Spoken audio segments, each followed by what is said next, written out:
Welcome back, everybody, and I have to start this particular episode. Start this particular episode with a question. Do you ever, do you ever just do something just for the sake of doing it? I mean, I know there's no word for it specifically. Like you can't dig into Latin and find something to precisely describe this, but sometimes I see something, whatever that part may be, and I think I need that, despite not really having an application for it. I just want it, you know, wants over needs. So where that leads us is this little guy here. I can't remember exactly how I stumbled upon it, but from my time on the internet, led me to purchase an item from the great nation of Poland. Everything on the item description is pretty much in Polish. So what we have in here, in this little bag, is a Foxbelly. And if you're not familiar with the Foxbelly from Artful Dodgers, you will be by the end of this. Like, see, I love ordering things from foreign lands because, like, we don't have that stuff here. So what it is it's an element skid. It's a pretty flat element skid, and then it's this very neat little piece. And what it does is they combine with a little bag of hardware here, and this nice little, oh, I gotta open that too. This nice little bit here, there's a little fox on there, to essentially take your stealth transmission that you would have in your element and effectively mount it. I think it goes like that, upside down. So LCG-ifying the gearbox. And I saw it and I thought, I gotta try that. Now, as I said, I don't really have an application for this.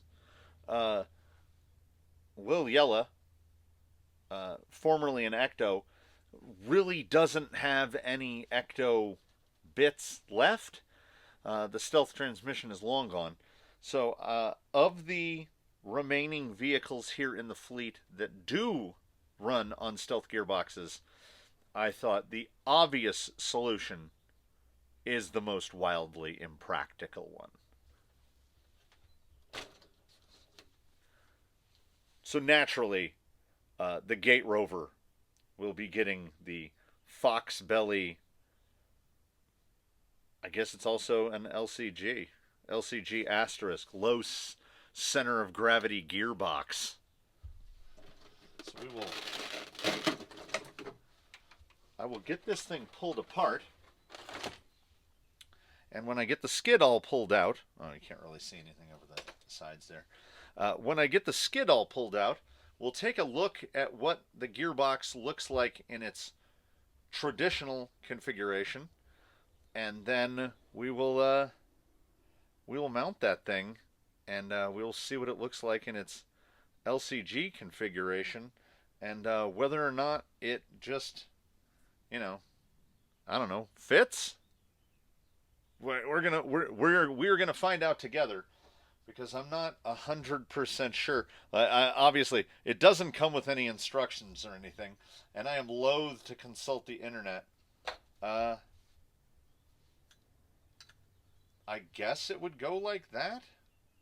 Yeah, that looks right, because I'm trying to imagine it rotated clockwise about 90 degrees. Well, I mean, you know what? We're going to find out.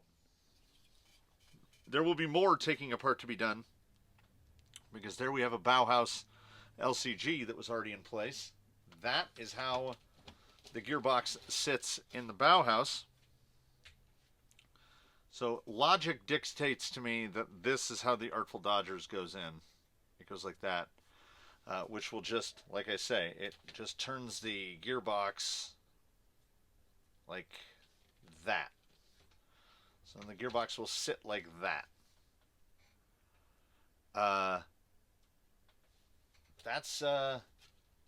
that's crazy. It does look like basically the transmission output is in essentially the same spot. Spur off of here.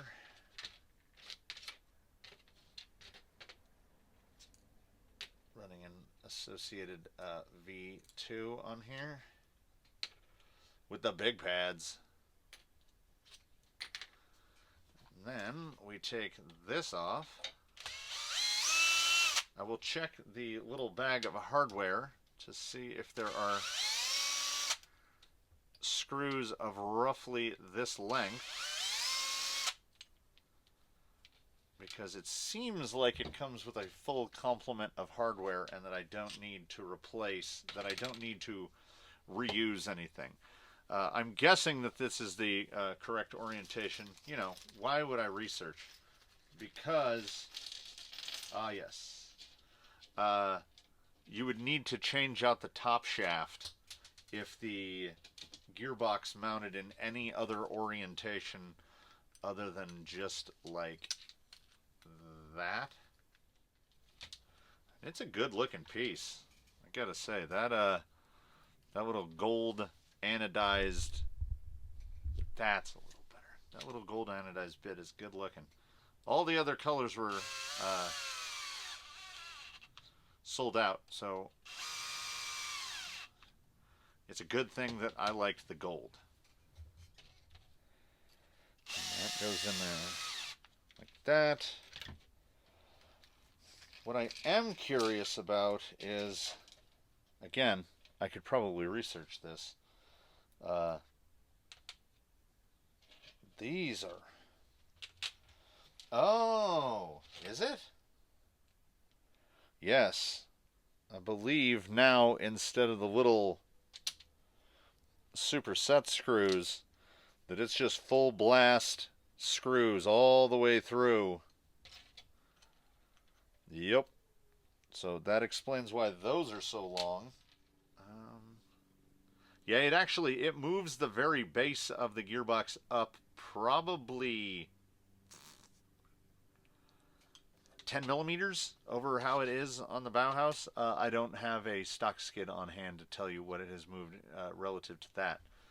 And I also did, as a long-time Traxxas owner, these are M3x40s. I'm not a huge fan of those in a stainless. Are these stainless? Yes, they do not stick to a magnet. I just have a real bad habit of rounding those out. So I dug out some black oxide for that. Look at that, it just pops right in there. Now, what I also notice, oh, is that what those spacers are actually for? Yeah, okay. So, once again, I'm going to have to measure the thickness of that, because as you notice, this has no tabs. So where those links go, they need to be spaced out from the frame rail. And I believe that's probably what those 4 spacers are for, maybe. Either way, because how this sits, we're going to probably have to we're probably going to have to move that. I need those spacers right there. I can source 4 spacers for that, no problem. But I would like to see... I mean, I don't think... Yeah, I can't do it yet. I will get some screws sunk into that and get the links. I'll get the lower links, and I'll get this... I'm going to get all 8 links hooked back up so that this thing is back in one piece. And then I'll look into the logistics of how is this going to affect like drive shafts and whatnot. Putting things together, or putting things back together, always seems to take a bit longer than taking them apart. That's just how it is. So a minor, I approached the spiral, the doom spiral, as like that's the number of fasteners that are left over, because I essentially replaced all the ones that came with the Foxbelly. The rest are the ones that go to the Bauhaus, to this guy. So it was essentially all of the hardware being replaced. Let's get this thing leaned up a little so we can take a little look here. It does sit very, very low. And it could be lower if I didn't have, this stuff, the reason that it's tilted up in the first place. It was actually minimally invasive. The electronics just swapped sides. The speed control used to be right there, and the receiver used to be right there. But because... Will that stay? Hey! But because the motor now sits so low, the gearbox is over the antenna mount there, and the motor is directly over it there, so I just took a piece of Gorilla Tape and just taped it down to the side skirt there so that it doesn't get into anything. And the Gate Rover is a 2-channel guy on a 5-channel radio, so there's not a lot to mess with here. Turn that on. Turn that on. And I mean, to me, that drive shaft angle looks ridiculous, but I cycled the front through its paces, and while it gets very close, it just barely contacts right there, but it doesn't bind. Let's put it that way. So it moves just like it always did. The smoothness of brushed.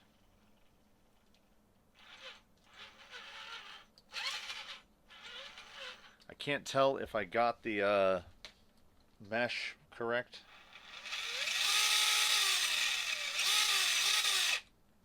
It seems fine.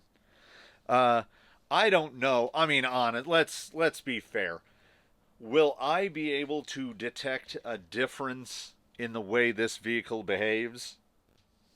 I'm a big feel guy. I throw the word feel around a lot. Let's find out. I also could not for the life of me remember which holes the rear shocks were in, so they might be in too low of a hole. I don't know. I just pulled the body off. Alright. Before I get to futzing around with it too much, let's do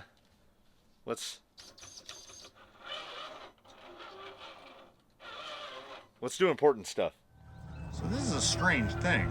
I mean, I changed a part, but I didn't really. I mean, I don't know how much this would actually impact the CG. It's still the same gearbox. Though next time this rolls over, which is all but inevitable, I will grab it and show you the difference here on the belly. Try to get past the monuments here.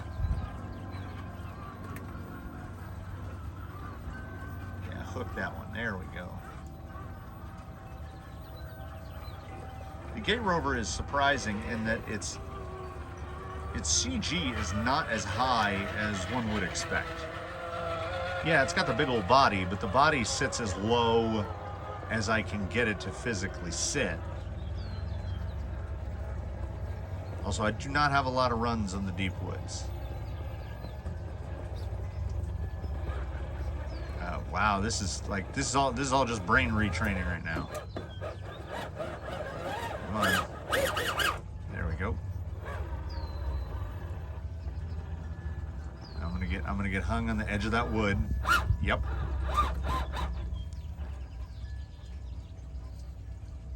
This is a part where how settled is it gonna remain? Eesh. Why do I hate that? Why does it seem like I hate that body? So, because it is just a flat piece of Delrin, the chassis bottom now is just flat. It's completely flat. I didn't mess with any of the angles. It seems like the way the skid it pulls the pinion angle up a little, which is good because now the drive shafts basically have to go up at a steeper angle now. So whatever went on, it seemed to pull the pinion angle to a good place.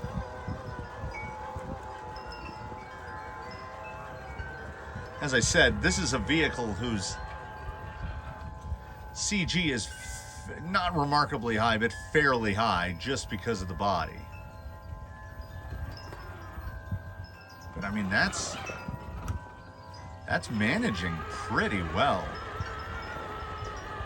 And as we know, the Gate Rover doesn't have a huge front bias because most of the weight of a Defender shell is out in the back. So it can do stuff like this and not roll out of it. So it's a very good descender. And that the 550 in there is drag brake for days. I don't know. You know what's crazy? I feel like I can feel it.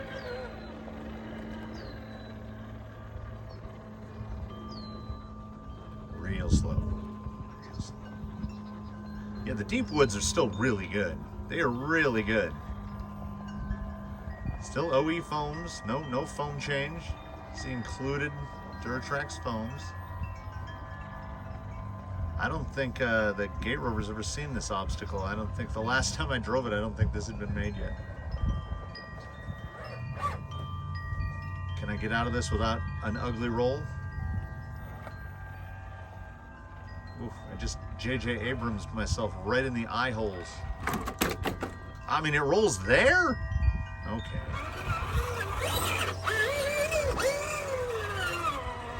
It is very smooth.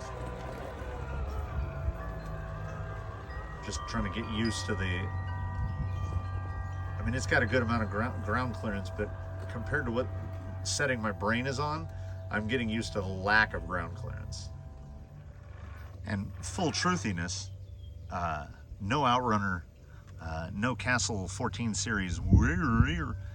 It's just kind of nice to be here in the quietude. Oh, that bumper's augered in.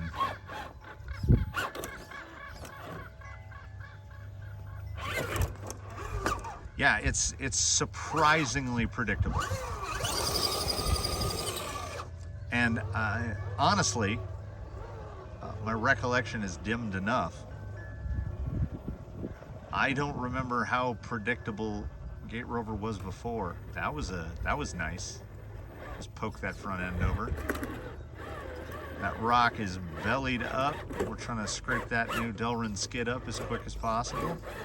I did not want to drop off the rock onto the dirt, but here we are. Yeah, full bumpers too. I'm trying to remember what I wheeled last that has full width bumpers.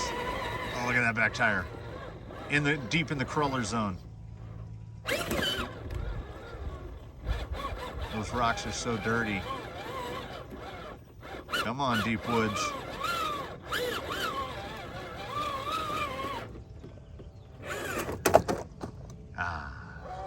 It does, I mean, it's nice to know that the Defender powers reside within the body and it's not just unique to the TRX4, that this thing will just roll back over. Look at the amount of steering. If I had kept that wheel held for a millisecond longer, can I get out of this? Yeah. I gotta remember, this thing is not the side hill champion of the world. Look at that tire hanging. There's a lot of daylight under that tire.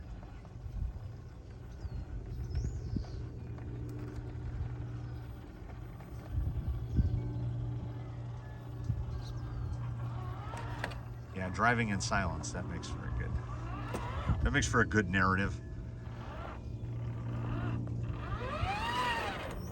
Yeah, is it gooder? I feel like it is. This is so strange. based on what this rig is.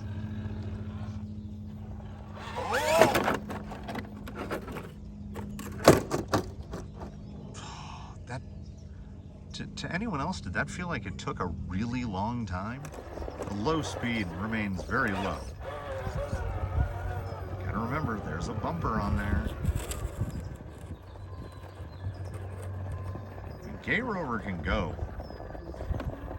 Gay Rover does share at least one thing in common with the Rift, and that it will go places where you're like, no, that's not gonna happen. I think I've got a tire in a notch. Let's try getting her on this side.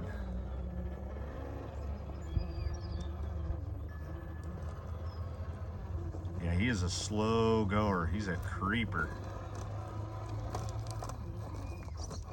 Felt that, I think, oh, got that bumper hooked real good. I'm just trying to focus on the Foxbelly. Is the difference perceptible? Well, I'm a lunatic, so I think it is. I really think it is. I think it's not just well built. I think it's well engineered. As it turns the gearbox on its side and changes the drive shaft angle quite a bit, where the links remount, it seems to have taken that into account because it pulled the pinion angle lines up so that you don't have this extreme drive shaft angle. So it seems like they, and many parts we see, like, they don't take stuff like that into account at all. I'm pretty sure the spacers that I put under the gearbox are indeed the spacers for the upper links, but I needed them because this thing has a TRX Ford Defender body on it. I feel like just that, you know, what are we talking? 4 millimeters more clearance in the center, and the fact that in the center it's just perfectly smooth now, like right there. That would hang. I have a link on it, but I can get that link off. You can kind of see there if you look real close. Yeah, look how much space is in the middle. And this is not a portaled rig, so that amount of, oh, goodbye. Oh, check this out. I'm not even getting up. Yeah, I'm sitting down. Oh, no, come on. This is out of frame. Am I back up?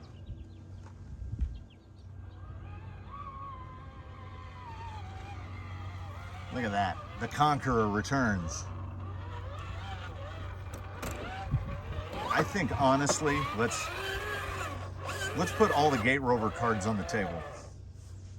If you had something, like, if you had an Ecto or a Gatekeeper, right?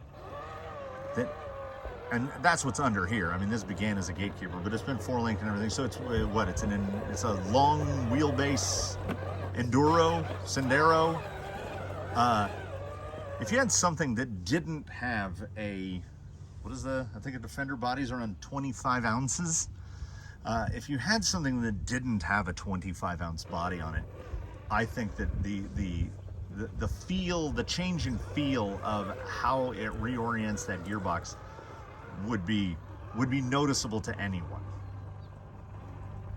I feel like there's a difference even now. I don't know what it is. I don't know if it's pure placebo effect, but it's not a remarkably expensive part. I think it was around $43 US, something like that. And then waiting, I can't even remember when I can't remember when I ordered this. This is one of those, like when I opened the mailbox this morning and pulled the package out with all the Polish writing on it, I was like, heck yeah.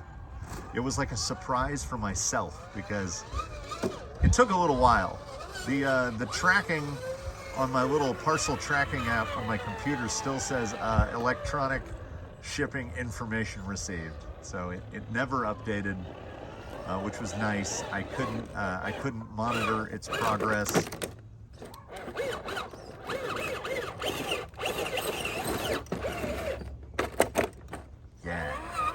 Yeah, I've only had to get up to turn this thing over once. And I mean, does that mean that the CG just moved that little? Oh, the ground is so hot. And one of my children calls me a monster because I'm generally, unless I'm moving big heavy rocks around, I don't have shoes on. So I just walk around barefoot. And we do have a lot of bullthorns out here, and I just step on them. By the end of summer, I can usually walk on asphalt in bare feet. You know, temperature on the ground will be like 140. Just have desensitized feet. So, I feel like I need to take this into a place of more visibility. Yeah, I feel like, I mean, it might be a couple percent, but I feel like it's more planted. So maybe this is one of those things. Like, when it comes to hybrid vehicles, I've always been like, well, why do you take an ugly compact car and give it better gas mileage? Why don't you take something that gets terrible gas mileage? Why don't you take a full-size Chevy van and make that a hybrid? So something with terrible gas mileage gets better gas mileage. So something that already has a good CG and wants to stay planted. Maybe the difference, maybe the palpable, the feel, I talk about it, the feel, maybe the feel wouldn't be as extreme in something that already, like if you're on LCG rails or whatever, would you even be able to notice? Whereas on this thing, the more I wheel it, the more I feel it. Like, will it push? I wish that had been in frame all the way, because like that was insane. That roll was even, okay, that slow roll, it rolls, now I'm just trying to roll it. It rolls so slowly. Of course, now that I'm trying to roll it, it's just gonna be like, nope. We're locked to the ground. There we go. Oh, see, I got to a point where nothing is touching the ground. I feel like everything, just all of its handling aspect is now more, it's smoothed. It's smoothed. So I think the Foxbelly smoothed it. Still such a good descender.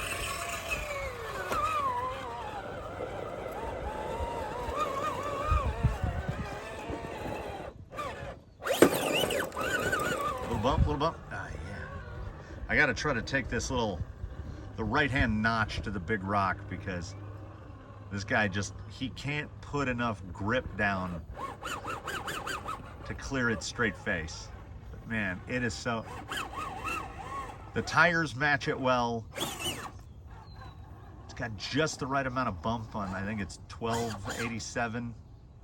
It's really good, and I genuinely feel like the Foxbelly made it better.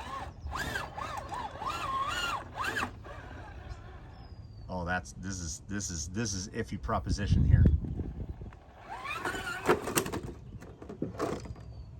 Oh, like it only ends up like that because I do something dumb. So, is this a buy or not buy? Well, you know what? I think woof, that's dirty. I think the part is great. I mean, it looks really good. It fits really good. Unless you have a bunch of modifications done, this will bolt in minutes and you're on your way. And I genuinely, I think it looks super cool, and I really do feel like it moves the CG down a good bit. It is tough. It is kind of tough to quantify. But oh, I do have the box in here. I was pretty close. $44 or $348.97 whatevers. I can't read any of that except the Artful Dodgers part and the guy's name. So I think it's an excellent product. It's well made. The skid is indeed machined Delrin. It has just like 2 scratches on it, so we're not talking 3D printed. The fitment was flawless. It dropped right in. The anodization looks good. Everything I didn't have to do any modifications to get it in there. And as I said, if you're putting it in like this is drop in to a gatekeeper potentially. Like I've sold all my gatekeeper cages. I don't know. Like, is that too wide now? I don't know. But it's not for me. It's not a must buy, but I would classify it as recommended. I think it's great. Honestly, if there are any other Foxbelly users out there, let me know. Did you feel like you could tell a difference right away? For me, it was more about the ease of installation and the fit and finish of it. It came with hardware. The anodization is good. The Delrin piece is good. All the little bits are nice. This little guy on the end is 3D printed. I like the little Fox on there. I don't have anything bad to say about it. For $43.80 plus, I think I did have to pay VAT. I think it's great, and especially considering that and I have nothing bad to say about Bauhaus either, but the little Bauhaus guy is what, 20 some, in the mid 20s. I feel like you get more for this. I mean, it attempts to do something different. And the Bauhaus moves the skid down to LCG, the motor mount, by dropping it lower. But then you get more. There's the frame rail, and that's below the frame rail. Whereas this guy has nothing below the frame rails. I mean, there's already a little bit of scarring on the rod ends there. So it's LCG in that it moves the transmission lower, and it's high clearance because it's just flat. So the more I think about it, the more I like it. So I think it still stays as recommended. I don't think it's going to transform your rig, but yeah, I have no regrets. I have no regrets. So that's that, everybody. It's nice for me to see someone different get a little extra love. I get over focused, and then I can only think about the projects that I'm actively working on at any given moment. So it was nice to get back behind the wheel of the Gate Rover. I'm going to be extra mean, though, and just slap the body back on and put it back in its bay, dirty, not even going to blow it off. So all of us here, and by all of us here, I mean me and the rigs, because we're the only things that live out here. I feel like I live out here.